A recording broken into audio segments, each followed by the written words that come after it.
He's not cruel, he's not aggressive, but something just feels off. You give more, love harder, stay longer, yet you always end up feeling empty. If that line hits a nerve, you're not alone. There's a silent epidemic happening in modern relationships, and it's not always about abuse or cheating. It's about emotionally broken men using women as emotional crutches, ego boosts, or distractions from their own wounds. They don't always look toxic. In fact, many come off as charming, vulnerable, or even deeply spiritual. But behind the smiles, mixed signals, and late-night confessions lies a harsh truth. They're not in it to grow with you. They're in it to take from you what they can't give themselves. This video isn't about blaming men, it's about protecting women. You deserve clarity. You deserve peace. You deserve more than confusion wrapped in chemistry. In this video, we'll unpack subtle but powerful signs that a man is emotionally broken and using you, whether consciously or not. Some of these signs are shockingly easy to miss, especially when you're emotionally invested. We'll go beyond the surface-level cliches and dive into patterns that are emotionally, mentally, and even spiritually draining. If you've ever questioned, why does he pull away when things get good? Or why do I feel lonelier with him than without him? This video will give you answers and tools. No fluff, no recycled advice, just raw truth, deep insights, and the clarity you've been craving. Let's begin. Your peace starts here. To understand why a man may use a woman without ever intending to hurt her, you have to step inside the emotional world he's hiding from everyone, including himself.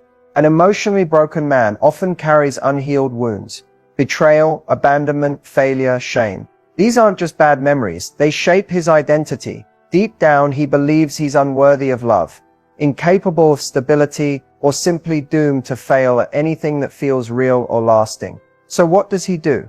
He creates emotional shortcuts. He fakes depth, not because he's evil, but because real intimacy threatens the walls he's built to survive. He mirrors your energy, says all the right things, and keeps you emotionally close, but never fully lets you in. He may crave connection, but when things get too real, too calm, or too safe, his subconscious screams, "This will end in pain." That's when you'll see the push-pull, the hot and cold. One day he's sharing childhood traumas. The next, he ghosts your emotional needs. To him, love isn't a journey, it's a transaction. You give him safety, nurturing, validation, and he gives you just enough to keep you hoping. But the truth, he's not healing, he's hiding. And as long as he refuses to face his past, you become a bandage for a wound he won't even admit is bleeding. Understanding his mind isn't about excusing the behavior, it's about freeing yourself from thinking you can fix it. You didn't break him, you can't heal him, but you can protect your heart from being collateral damage. Sometimes the hardest people to walk away from are the ones who never clearly hurt you, but never clearly chose you either. And that's exactly how emotional unavailability works. It's not always loud or toxic. Sometimes it's gentle, confusing, wrapped in potential. And that's why it's so easy to miss. He might not ghost you. He might not yell. He might not cheat. In fact, he might even seem emotionally deep. He shares pieces of his past, talks about childhood trauma, maybe a rough breakup. He opens up just enough to feel intimate, but never enough to let you fully in. And that's the first subtle sign. He talks about his pain, but he's not actually working through it. He'll say he's bad at emotions, or not ready for anything serious, but he still wants your time, your comfort, your presence. And when you bring up your feelings, he acts overwhelmed. He'll make you feel like you're overanalyzing everything, like you're asking too much, like your emotions are a burden he doesn't know how to carry. He's consistent until he's not. One week he's texting you every morning, telling you how much he loves talking to you. The next, he's distant. Short replies, vague excuses. And when you ask what's going on, it turns into a guilt trip. "I've just been in a weird place," or "This is why I don't open up to people." You end up comforting him for how he's making you feel. And maybe you keep holding on because you remember the version of him you saw early on, the one who seemed so present, so open. But if you're honest, that version hasn't been around much lately, has he? Emotional availability isn't about what someone shows you in the first 2 weeks. It's about what they maintain when the high wears off. Another subtle sign: you don't feel emotionally safe. You hesitate before speaking your truth. You filter your words, your needs, your vulnerability, because somewhere along the line, you learned that honesty makes him withdraw. So you shrink, you play it cool, you tell yourself to be low maintenance. But what you're really doing is abandoning your own emotional needs just to hold on to someone who isn't capable of meeting them. And the most heartbreaking part, he might not be a bad person. He might even care about you in his own way. But that doesn't mean he's available. Caring isn't the same as choosing. Liking you isn't the same as showing up. And pain isn't an excuse to keep hurting people who just want to love you. So if you feel like you're stuck waiting for clarity, waiting for consistency, waiting for him to be ready, take that as your sign. Real love doesn't leave you anxious. It grounds you. Stop holding space for someone who refuses to step into it. At first it feels like a dream. He's charming, attentive, maybe even a little intense. But in the best way, he says all the right things, tells you you're different, that he's never felt this way before. You're texting constantly, planning weekends together, maybe even talking about the future just days or weeks in. And part of you is thinking, finally, this is what real interest looks like. But slow down, because here's where it gets tricky.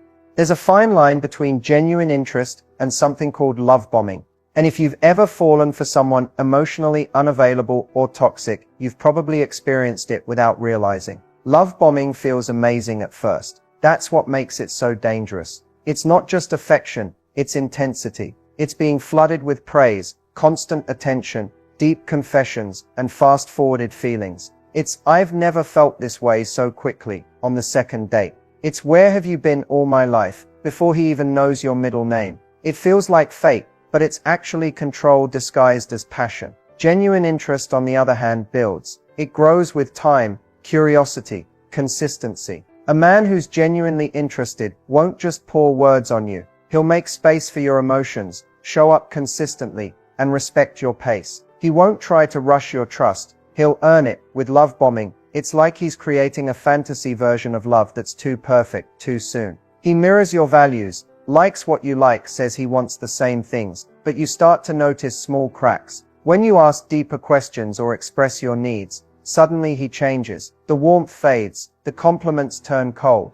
and the person who was so all in starts pulling away, acting distant, or even blaming you for the shift. Because here's the truth. Love bombing isn't about you at all. It's about control. It's about getting you emotionally invested so quickly that by the time the red flags show up, you're already hooked. It's not about connection. It's about capturing your attention, your energy, and your loyalty. You'll know it's love bombing when his words don't match his actions over time. When things move too fast, too soon, and then start to fall apart just as quickly. When it feels like you're chasing the high of the first week, over and over, but it never quite comes back. But with genuine interest, there's stability. You don't feel addicted, you feel safe. You don't feel confused, you feel seen. And instead of wondering where you stand, you just know. If you constantly feel like you're trying to get back to how it used to be in the beginning, that's a red flag. Real love doesn't peak in the first 2 weeks. It evolves, slowly, steadily, and honestly. Don't confuse emotional intensity with emotional intimacy. One is a trap, the other is truth. 1 minute, he's all over you, calling you his person, texting non-stop, planning the weekend, complimenting everything from your smile to your soul. He makes you feel like the center of his universe. And then just like that, it shifts. Suddenly the texts slow down, the energy drops. He seems distracted, distant, not as invested. You go from good morning texts and late night phone calls to radio silence or one-word replies. You're left wondering, did I do something wrong? You replay conversations, second guess your tone, and start walking on emotional eggshells just to keep the peace. This right here is what hot and cold behavior looks like. And it's not just confusing, it's emotionally destabilizing. And that's often the point. When a man is emotionally broken or unavailable, inconsistency becomes a pattern, not a coincidence. His hot behavior pulls you in. It builds emotional attachment. He's charming, warm, romantic, fully present. You start to feel safe, but just as quickly, the cold side surfaces. He becomes aloof, irritable, hard to reach, and you're left craving the version of him he showed you before. That cycle is what keeps you stuck. because your brain gets addicted to the emotional roller coaster. It starts chasing the high of the good days and tolerating the bad ones just to feel that connection again. It's like a reward system gone wrong. And the more you invest, the harder it gets to walk away, even when you know something's not right. But here's what's important to understand. Hot and cold isn't love. It's a control tactic. Even if it's unconscious, it creates just enough chaos to keep you off balance. And when you're off balance, you're easier to manage. You start to shrink your needs. You justify the distance. You convince yourself he's just going through something or needs space. You wait. You hope. You lower your standards. But genuine connection isn't inconsistent. Real interest doesn't flicker. If someone can't show up with emotional consistency, it's not because you're asking for too much. It's because they're not ready to give even the bare minimum. Hot and cold behavior doesn't mean he's torn between loving you or not. It means he's torn between being alone and being emotionally available. And in the middle, he keeps you. You become the emotional placeholder, the comfort when he needs affection, and the silence when he needs escape. But where does that leave you? Exhausted, confused, and constantly questioning your own worth. So ask yourself, do you want love that feels like a guessing game? Or do you want love that feels like home? If a man can't bring you peace on a consistent basis, if his presence feels conditional or temporary, that's not love. That's emotional turbulence in disguise. You're not here to ride waves. You're here to walk in alignment with someone who doesn't disappear when the water gets deep. Let's talk about something a lot of people miss until it's too late. On the surface, it might look like you're in a relationship. You're spending time together, texting every day, doing couple things. But underneath all of that, you feel empty, tired, unappreciated. Like you're pouring your energy into something that never really fills you back up. So the real question is he actually giving to you or just taking from you? Because here's the truth. Not every man who shows up is showing up for you. Some are showing up for what they can get. Comfort, validation, attention, intimacy, without offering anything real in return. And they do it in subtle ways that can be easy to miss when your heart's already involved. You might be the one always initiating the check-ins. You ask how he's feeling, how his day went, what's on his mind. But when it's your turn, he listens sort of, but the conversation always finds its way back to him. His stress, his goals, his emotions, his needs. And when you're hurting or overwhelmed, somehow you're still the one comforting him. You're supporting his dreams, encouraging him when he's down, making sacrifices for his schedule. But when you need something, he's busy, distracted, or he acts like you're asking too much. So you start asking for less. And before you know it, you're carrying the emotional weight of the entire relationship alone. And maybe he tells you he loves how supportive or nurturing you are. But notice how often that's tied to what you do for him, not who you are as a person. That's not love. That's emotional extraction. He's feeding off your energy, but never refilling your cup. It doesn't always look selfish at first. Some broken men don't even realize they're doing this. They're so used to survival mode that they treat relationships like life rafts, clinging to whoever will keep them afloat. But your love shouldn't be a rescue mission. You're not here to be his emotional oxygen while he refuses to learn how to breathe on his own. Love is supposed to be mutual, balanced, shared. If you're always giving your time, your body, your emotional energy, and he's offering vague promises, shallow effort, or just enough affection to keep you hopeful, you're not in a partnership. You're in a one-sided exchange. Ask yourself, after spending time with him, do you feel energized, loved, safe? Or do you feel depleted, anxious, like you're constantly chasing the version of him you hope will show up? If love feels like a transaction, where you give and give hoping he'll finally give back, that's not a relationship. That's emotional labor disguised as romance. You are not meant to be someone's emotional fuel. You are meant to be met, seen, chosen, not for what you do, but for who you are. Have you ever found yourself in a conversation where something clearly went wrong? He hurt your feelings, let you down, or crossed a boundary, and yet somehow you end up apologizing. That's what it feels like to deal with a man who lacks accountability and constantly shifts the blame. It's subtle, it's manipulative, and over time it makes you doubt your own reality. At first it seems harmless. You bring something up, maybe he forgot to follow through on something important, or he made a hurtful comment. Instead of hearing you out, he brushes it off. You're overreacting. I didn't mean it like that. Why are you always so sensitive?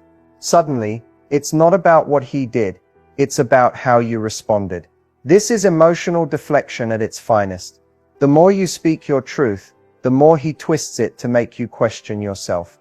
And if you're naturally empathetic, nurturing, or just want to keep the peace, you'll start internalizing it. You'll wonder, maybe I really was too emotional. Maybe I just caught him on a bad day. Maybe it's my fault, but it's not. Accountability isn't just about admitting when you're wrong. It's about being emotionally mature enough to own how your actions impact others. And when a man can't do that, it's not a small issue. It's a red flag wrapped in charm and excuses. Some emotionally broken men use blame shifting to protect their fragile self-image. Taking responsibility feels like a threat to their identity, especially if they already feel like they're not good enough deep down. So instead of saying, I messed up, they'll say, you made me do this, or I wouldn't act this way if you didn't push me. And when this becomes a pattern, it's dangerous. Not physically, always, but emotionally. Because you start shrinking, you stop expressing needs, you stop bringing up your pain, because it always turns into a debate. And eventually, you become a version of yourself that feels quieter, smaller, more careful, just to avoid the emotional blowback. That's not love, that's fear disguised as compromise. In a healthy dynamic, when you say, that hurt me, the other person leans in, not away. They ask questions, they reflect, they take ownership. Not perfectly, but willingly. Because accountability isn't about being flawless, it's about being present enough to acknowledge the truth, even when it's uncomfortable. If every conflict ends with you questioning your worth, your tone, your memory, it's not you. It's him avoiding responsibility, so he doesn't have to grow. You deserve someone who owns their mess, who apologizes when it's needed, and listens when you speak from pain. Not someone who makes you feel guilty for having feelings. So if you're constantly made to feel like the problem, stop and ask yourself, is this relationship making me better, or just making me smaller? Real love doesn't deflect, it reflects. You're doing everything right. You're showing up, being supportive, patient, understanding. You're giving love with your whole heart, even when it's hard, and still, you feel exhausted, emotionally worn down. Like you're loving someone who never fully reaches back. That's not how love is supposed to feel. When you're with someone who's emotionally broken or unavailable, it's not just that they struggle to give love, it's that they unknowingly take so much of yours. Not through anger or abuse, but through silence, inconsistency, emotional absence, the kind of distance that slowly makes you doubt whether you're even worthy of receiving love at all. And that's the part that breaks you. Not the fights, not the cold stares. It's the emptiness. It's going to bed with someone and still feeling alone.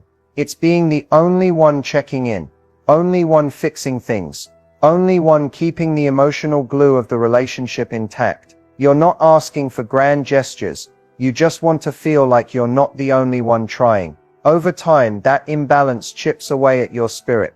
You start second-guessing your instincts. You silence your needs to avoid pushing him away. You pour more, love harder, just hoping it'll unlock something in him. And when it doesn't, you don't blame him. You blame you. That's how emotional depletion works. You're drained because you're constantly giving energy that's never returned. Real love should refill you. It should restore your sense of safety, not make you question your value. But in this dynamic, love becomes a job, a performance, a quiet sacrifice you make in exchange for temporary closeness. One kind word, one soft moment, and suddenly you feel like maybe it's working, but it's not. That's just survival love, a breadcrumb in place of a full meal. You feel drained because you're carrying the emotional weight of two people. You're doing all the repairing, all the explaining, all the feeling, for both of you. You're working double time to make the relationship feel whole when he's only bringing half of himself on his best day. And somewhere deep down you know it. You know that the connection doesn't feel mutual, that the love you're receiving is conditional, based on how easy you are, how little you ask for, how much you're willing to tolerate. You tell yourself he just needs time, space, healing. But what about you? When do you get to feel held, seen, loved without effort? If love makes you feel empty, anxious, confused, or small, it's not love, it's emotional survival wrapped in false hope. And the reason you're drained isn't because you're too much, it's because you've been giving to someone who's only been taking. You deserve a love that fills, not one that bleeds you dry. Love isn't supposed to break you down, it's meant to build you up. There comes a moment, maybe it's quiet, maybe it hits you in the middle of another long, lonely night, where you realize this can't go on. You're tired, not just physically, emotionally, mentally, spiritually. You've given your energy, your trust, your softness to someone who never truly showed up. And now something inside you whispers, enough. That's where real change begins. Not in anger, not in revenge, but in clarity. In the decision to stop begging for love in places that only offer confusion and crumbs. In the choice to break a cycle that's been slowly breaking you. So how do you actually stop the cycle? First, you have to be honest with yourself. Not just about what he's doing, but about what you've been accepting. Because emotional users thrive in silence. They thrive when you second guess yourself. When you lower your boundaries in the name of love. When you stay quiet just to keep them close. That's not love. That's emotional survival, dressed up as loyalty. Awareness is step one. Ownership is step two. You may not be able to change him, but you can change how much access he has to your heart. You get to decide what's acceptable. You get to say, I deserve more than half love. I deserve peace. Next, stop trying to manage his emotions. It's not your job to fix him, heal him, or carry the weight of his wounds. That's his work. And if he's not actively doing it, no amount of love from you will make a difference. Emotional labor doesn't buy love. It only burns you out. Start choosing boundaries over hope. Hope can be beautiful, but when it's tied to someone who keeps hurting you, it becomes a prison. A boundary says, I can love you and still walk away if loving you means losing myself. Boundaries aren't walls. They're clarity. They're self-respect in action. Then reconnect with your truth. Journal. Talk to someone you trust. Remind yourself of the version of you that existed before you started twisting yourself into someone easy to love. That version is still there, strong, intuitive, and deserving of so much more than this cycle. And finally, take action. Maybe that's a conversation. Maybe it's distance. Maybe it's walking away completely. Whatever it is, let it be a decision that honors your worth, not one driven by fear of being alone. Because the truth is, being alone and healing is so much better than being with someone and constantly doubting your value.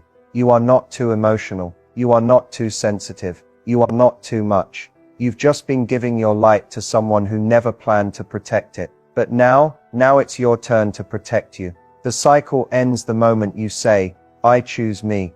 If you've made it this far into the video, then you're not just looking for answers. You're looking for healing, for truth. For that deep, quiet strength that comes from finally seeing a situation for what it is and deciding you're not going to live in confusion anymore. Here's what I want you to take with you. When a man is emotionally broken and he hasn't chosen to do the inner work, he will leave a trail of damage behind him, no matter how charming, sweet, or wounded he may seem. And if you stay in that dynamic long enough, you begin to break in quiet ways too. You start questioning your intuition. You second guess your worth. You accept less and convince yourself it's love, because you're scared to let go of what you wish it could be. But today, right now, you have the power to draw a line, to say, I'm done participating in love that leaves me anxious, drained, and unfulfilled. That is not cold. That is not selfish. That is the most loving thing you can do for yourself. Healing doesn't start with someone else showing up. It starts when you stop abandoning yourself. You don't have to fix him. You don't have to wait for him to change. And you definitely don't have to keep proving your worth to someone who only notices you when you're slipping away. You are not here to be half-loved, conditionally accepted, or emotionally used. You are here to experience love that is clear, calm, and reciprocal. Love that makes you feel safe when you speak. Love that shows up, not just in words, but in consistent action. And the good news, the more you start choosing you, the more that kind of love becomes possible. So protect your peace, honor your heart, and never forget, you were never too much. You were just giving too much to someone not ready to receive it. Your clarity is power. Your boundaries are sacred. And your healing? It begins now.